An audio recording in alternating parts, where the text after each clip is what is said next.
तो फिल्म की शुरुआत रेमोना के फार्म हाउस को दिखाते हुए होती है, जहां वो अपनी बेटी और बेटे के साथ रहती है। रेमोना इस टाइम एक वीडियो देख रही थी, जिससे हमें पता चलता है कि रेमोना और उसके हस्बैंड ने बहुत प्यार से ही ये फार्म हाउस बनाया था और इसकी एक एक चीज को मैनेज किया था। रेमोना ये वीडियो देखकर दुखी थी क्योंकि उसके हस्बैंड की डेथ हो गई थी एक एक्सीडेंट में, जिस एक्सीडेंट में रेमोना की भी टांगे चली गई थी। इस एक्सीडेंट ने रेमोना को मेंटली भी बिल्कुल तोड़ के रख दिया था, यहाँ तक कि वो अब अपने घर और बच्चों पे भी सही से ध्यान नहीं दे पा रही थी, जिसकी वजह से उसके घर के हालात काफी खराब हो चुके थे। यहाँ तक कि घर का सारा छोटा बड़ा काम टेलर करता था। इसके बावजूद भी रेमोना का बिहेवियर इन लोगों के साथ सख्त रहता था। रेमोना रोज उठते ही बस एक चीज कहती है, गिव मी स्ट्रेंथ। जब वो कमरे से बाहर आती है तो देखती है कि टेलर ने ज्यादातर काम तो कर लिया था, लेकिन घर की बहुत सारी चीजें खत्म हो गई थी। घर में लाइट भी चली गई। इन सब बातों के दौरान अचानक से रेमोना नोटिस करती है कि उनके घर के यार्ड में कोई बैठा हुआ था। कोई लेडी थी ये, जो अच्छी तरह ब्लैक कलर के किसी कपड़े से कवर्ड थी। इसे देखकर रेमोना डर गई। उसने अपने दोनों बच्चों को घर के अंदर रहने को कहा और खुद उससे पूछने के लिए गई कि वो यहाँ क्या कर रही है। वो इस लेडी को डराने के लिए ये भी कहती है कि अभी थोड़ी देर में मेरे हस्बैंड आने वाले हैं, अच्छा यही है कि तुम यहाँ से चली जाओ। लेकिन ये लेडी ये कहकर रेमोना को हैरान कर देती है कि तुम्हारे हस्बैंड मर चुके हैं, वो भी एक एक्सीडेंट में, और उसी एक्सीडेंट में तुम्हारी भी ये टांग गई थी। रेमोना को अब उससे डर लगने लगा। वो रेमोना से कहती है, रेमोना आज वो दिन आ गया है जिसके लिए तुम मुझे बुलाती थी, मैं आ गई हूँ। रेमोना जब उसकी बात नहीं समझ पाई तो उसने अपने खून से भरे हुए हाथ दिखा दिए। रेमोना अब तेजी से डरकर अपनी कार की तरफ बढ़ती है ताकि वो अपनी कार को ऑन करके एटलीस्ट अपने फोन को चार्ज करे और यहाँ पर पुलिस बुला सके। लेकिन अब कार भी स्टार्ट नहीं हो रही थी। डरते हुए रेमोना घर के अंदर आ जाती है तो बच्चे उससे ब्लैक ड्रेस वाली लेडी के बारे में पूछने लगते हैं। वो बच्चों को कुछ भी बताने के बजाय उन्हें डांट कर चुप करवा देती है। बच्चों के सवाल जब खत्म नहीं होते तो रेमोना का गुस्सा एक हद से ज्यादा बढ़ जाता है। वो चीजों को तोड़ने लग जाती है और अपने बच्चों पर भी शाउट करती है, जिसके बाद खड़े होकर वो घर के सभी खिड़कियां दरवाजे लॉक कर देती है। इसके बाद जब वो बैठती है तो उसे अपने टांग के जख्म में दर्द फील होता है। वो देखती है कि वहाँ एक स्टिच निकला हुआ था। रेमोना नोटिस करती है कि वो औरत थोड़ा सा इनके घर के करीब हो गई है। ये देखते हुए वो सोचती है कि वो अपने डॉग चार्ली को घर के अंदर ले आए, लेकिन जब वो बाहर गई तो उसने देखा कि उनका डॉग भी वहाँ नहीं था।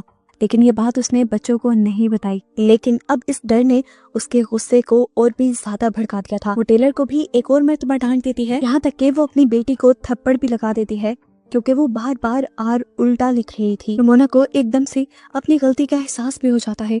इतनी बड़ी गलती नहीं थी उसकी बेटी की जितनी उसने सजा दे दी, इसलिए उसने फौरन अपनी बेटी को गले लगा दिया। और जैसे ही उसने शीशे में देखा तो कुछ अजीब हुआ। उसके हाथ में एक चाकू है जो उसने जल्दी से अपनी बेटी के अंदर स्टैब कर दिया। एकदम से वो होश में आई और उसने देखा कि इस टाइम उसकी गोद में एक पिलो था, लेकिन उसने इस पिलो के अंदर चाकू स्टैब किया था। ये उसके पास किस टाइम में आया, उसे किसने पकड़ाया, कुछ याद नहीं। टेलर जब पीछे अपनी मॉम को देखता है तो और भी ज्यादा परेशान हो जाता है। वो जान गया था कि अब उसकी मॉम तो मेंटली स्टेबल नहीं है, तो इस मुश्किल से उसे निकलने के लिए खुद ही कोई रास्ता तलाश करना पड़ेगा। रेमोना अपनी बेटी को लेकर रूम में चली जाती है और वो चुपके से घर से बाहर निकल जाता है। वो गाड़ी के जरिए अपने साथ वाले फार्म हाउस में जाकर वहाँ से मदद लाना चाहता था, लेकिन कार तो पहले भी नहीं चली थी। कुछ देर में रेमोना भी उसे ढूंढते हुए यहाँ पर आ जाती है और उस पर बहुत ज्यादा गुस्सा होती है। तेजी से वो उसे घर के अंदर भी ले आई थी, लेकिन अब टेलर को भी गुस्सा आ गया था क्योंकि वो जान गया था कि उनका डॉग चार्ली बाहर नहीं है और रेमोना कुछ उनसे छुपा रही है। टेलर अब अपनी मॉम से कहता है, आपसे कुछ नहीं होगा, मैं ही इसे हैंडल करूंगा। ये कहकर वो गुस्से में एक रूम में चला गया जहाँ पर उसके डैड की चीजें थी और यहाँ पर उसने एक गन उठा ली। रेमोना उससे आकर लड़ने लगी, ये क्या कर रही हो तुम, उसे वापिस रखो। और इनकी बहस के दौरान हमने बाहर ब्लैक लेडी को देखा, वो इनके घर के और करीब आ गई थी। अब टेलर गुस्से में गन लेकर बाहर जाता है और इस ब्लैक लेडी के ऊपर गन तान देता है और उससे कहता है, जल्दी से निकल जाओ मेरी प्रॉपर्टी पे से। वो औरत टेलर से डरती नहीं बल्कि अपना वेल उठाकर कहती है कि तुम्हारी मॉम ने आज तक तुमसे झूठ बोला है। उसने यहाँ पे एक बहुत ही हैरान कर देने वाली हकीकत टेलर को बताई और उससे कहा कि ये बात जाकर अपनी मॉम से पूछो। टेलर गुस्से में भड़का हुआ अंदर आया और उसने रेमोना से पूछा, मेरी डैड की मौत कैसे हुई थी। रेमोना उसके इस अंदाज से डर गई और उसे कहानी सुनाना शुरू की। उस रात थी जब वो और डेविड दोनों एक फैंसी रेस्टोरेंट में गए थे, लेकिन यहाँ पर रेमोना खुश नहीं थी। उसे फार्म हाउस में रहने का बिल्कुल मजा नहीं आ रहा था क्योंकि यहाँ पर बहुत सारे काम करने पड़ते थे। हालांकि यहाँ पर भी डेविड उसी की ख्वाहिश पर शिफ्ट हुआ था। सिटी की 9 to 4 वाली जॉब और उसके बाद घर की लाइफ उसे बोर लगती थी। अब जब सब यहाँ पे आ गए थे, सब यहाँ सेटल हो गए थे, खुश थे, तो एक रमोना ही नाखुश थी। अब वो यहाँ से भी कहीं और शिफ्ट करना चाहती थी, लेकिन डेविड साफ मना कर देता है क्योंकि इतनी जल्दी शिफ्टिंग और सबका सेटल होना पॉसिबल ही नहीं। इनकी अच्छी खासी बहस होती है और ये लोग इसके बाद होटल से निकल जाते हैं। दिखाया जाता है कि डेविड नहीं बल्कि उस रात रमोना ही कार ड्राइव कर रही थी। उसे अपने पीछे इसी ब्लैक लेडी का शैडो दिखाई दिया उस रात, जिसकी वजह से उसका ध्यान भटक गया और उनका एक्सीडेंट हो गया। हालांकि उसने तो बच्चों को ये झूठ बोल रखा था कि उस रात गाड़ी डेविड ड्राइव कर रहा था और उसी की वजह से एक्सीडेंट हुआ। टेलर ये हकीकत जानकर बहुत ज्यादा दुखी हो जाता है, टूट जाता है। उसके अंदर भी नेगेटिविटी ज्यादा होने लगती है और ऐसे बाहर बैठी हुई लेडी का असर इनके घर पे और ज्यादा होने लग जाता है। और इस दौरान हमें दिखाया गया कि इस लेडी का शैडो बड़ा होता जा रहा था। इस औरत के शैडो से बचने के लिए ये सब लोग एटिक में चले जाते हैं, लेकिन एटिक में भी वो ब्लैक लेडी अपने शैडो के जरिए रमोना की छोटी बेटी को अपनी तरफ खींच लेती है। ये लोग उसे पकड़ते भी हैं, लेकिन वो लड़की तेजी से खींची जा रही थी। तब टेलर जल्दी से जाकर उस विंडो को ही ढक देता है, जिसके जरिए वो ब्लैक लेडी रमोना की बेटी को कंट्रोल कर रही थी। और विंडो को कवर करने के बाद उसकी बहन छूट जाती है, लेकिन इसके बाद भी वो एंटिटी खामोश नहीं बैठी थी। वो इनके घर की लाइट्स फ्लिकर करके इनके घर की चीजों को गिराकर इन्हें डराती है और फिर रमोना पर हावी हो जाती है, उसे पोसेस कर लेती है। हावी होते हुए ऐसा सीन दिखाया जाता है जैसे रमोना और ये एंटिटी एक साथ मिल गए हैं। वो एंटिटी अब रमोना की बेटी को गले लगाती है और वो भी गायब हो जाती है। टेलर अपनी आंखों से देखता रहा और कंफ्यूज हो गया। वो अकेला ही यहाँ खड़ा रह गया था। उसकी मॉम और बहन को इस एंटिटी ने एकदम से गायब कर दिया था। तभी अचानक पीछे से रमोना अपना लाइटर लिया है यहाँ पर। अब रमोना और टेलर दोनों मिलकर रमोना की बेटी को ढूंढने लग जाते हैं और ऐसा करते हुए रमोना एक ऐसे कमरे में चली जाती है जो कमरा उसे उसका पास दिखा रहा था, जिसमें उसे डेविड भी नजर आया।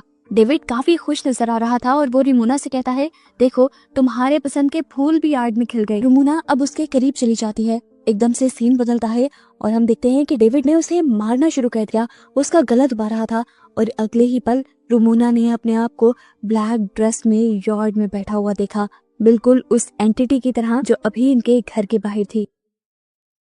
इस टाइम उसके सामने रमोना का दूसरा वर्जन आया। ये वो सीन बन गया जब रमोना पहली मर्तबा इस ब्लैक ड्रेस वाली लेडी से बात करने के लिए आई थी। यहाँ इस सीन में ब्लैक ड्रेस में बैठी हुई रमोना अपने मुंह से वो ब्लैक कपड़ा, ब्लैक वेल हटाने लगती है और उसके सामने वाली रमोना अजीब से तरीके से कहती है, वो दिन आ गया जिसका तुम्हें इंतजार था। सीन अब यहाँ से कट होता है और रमोना दोबारा अपने आप को एटिक में देखती है जहाँ उसके दोनों बच्चे मौजूद थे। ये लोग वापस नीचे उतरते हैं तो उसके सामने वो ब्लैक ड्रेस वाली लेडी आ जाती है, जिसे देखकर रमोना डर जाती है और उसके ऊपर गन तान देती है। तो ये लेडी कहती है, मैं खुद से यहाँ नहीं आई, तुमने मुझे बुलाया है। हर सुबह तुम उठ के कहती थी, गिव मी द स्ट्रेंथ। तुम अपने आप को अपनी जिंदगी को खत्म करने के लिए ताकत मांगती थी और अब मैं तुम्हारे पास आ गई हूँ। यहाँ पर रमोना अब इस लेडी के साथ अकेली रह जाती है। लेडी अब रमोना को भड़काती है अपने आप को खत्म करने के लिए। वो उसकी गर्दन के ठीक नीचे बंदूक रख देती है और उसे चलाने को फोर्स करने लग जाती है। और अगले सीन में हम रमोना को सही सलामत उसी रूम से बाहर निकलता हुआ दिखते हैं। बच्चे पूछते हैं कि वो औरत कहाँ गई। रमोना कहती है कि अब वो औरत यहाँ पर नहीं आएगी, मैंने उसे भगा दिया है और मैंने अपने अंदर इतनी हिम्मत पैदा कर भी ली है कि अगर वो अगली मर्तबा यहाँ आ भी गई तो मैं उससे लड़ पाऊंगी। ये लोग अब दोबारा घर के अंदर जाने के लिए बढ़ जाते हैं और इसी टाइम पे इनके घर की लाइट भी आ जाती है और इनका गुमा हुआ डॉग भी वापस आ जाता है। घर के अंदर जाने पर हमें एक पेंटिंग दिखाई जाती है जो रमोना ने खुद पेंट की थी और इसी के अंदर वो डार्क लेडी भी थी जिसे हम पूरी मूवी में देखते आए हैं। असल में वो डार्क लेडी रमोना के डार्क थॉट्स थे, उसकी गलत सोचें थी। उसने अपने अंदर की नेगेटिविटी को इतना बढ़ा लिया था कि उसकी नेगेटिविटी ने एक फिजिकल शक्ल ले ली, एक एंटिटी के रूप में उसके और उसकी फैमिली के सामने आ गई। आखिर में जब रमोना उस कमरे से बाहर निकली तो असल में वो अपनी गलत सोचों से, अपनी नेगेटिविटी से बाहर निकल आई थी, जिसकी वजह से वो एंटिटी भी खत्म हो गई और ये लोग भी सेटल हो गए। और बस इन्हीं को दिखाते हुए ये कहानी यहाँ खत्म हो जाती है।